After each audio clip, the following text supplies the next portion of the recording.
All right, we are coming back. Oh, and now we're talking about the labor theory of value. So, thank you so much to our caller Chris for staying on the line. Let me give you a brief explication. Oh my God, I'm going to try and keep it brief as best I can, and then you can tell me if and where I've gone way off the rails. So, one of my first jobs, let's go. My very first job was I assembled newspapers and stock books and all that in a bookstore when I was 11.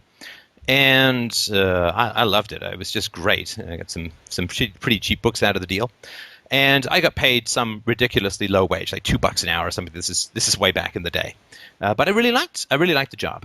And so, what was I? Was I a wage slave? No, I wasn't a wage slave. Obviously, what I was able to produce was very low and limited because A, I was 11, and B, I'd been in government schools up to then, so I hadn't learned anything of economic value, which was to change.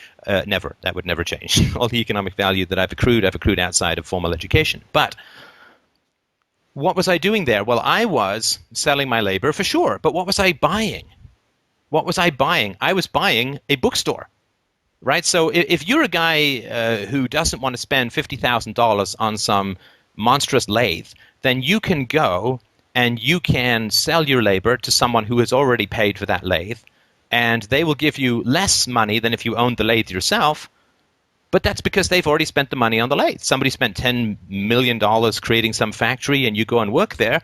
Well, you are buying the increased productivity of the factory that they've built. So let's say that you want to build a car on your own. You can build, I don't know, one car every 6 months if you do it all by yourself. If you go into some factory, then you can probably build, or at least participate in the building of many cars a day or an hour. And so you get more money by joining your labor with existing capital infrastructure than you would if you were just out there trying to make and do everything yourself. I mean, Right. why do you go and buy a screwdriver rather than make one by digging in the earth and looking for some steel or iron or making steel or whatever? Because that's a ridiculous waste of time, effort, and energy.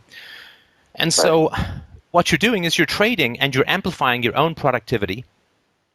Like it's like a singer a singer who sings without an amplified microphone and a sound system can only sing to 50 people. Right. But, if you're Freddie Mercury, you can command a crowd of 300,000 in South America because you've got all of that amplification. And he takes a little bit less wages because he's buying a big sound system and a light system, but in return, he gets to sing to a whole lot more people. And so it's not a loss. It is a true win-win situation, assuming, again, of course, that everything's in the free market. Does that make any sense? It makes perfect sense.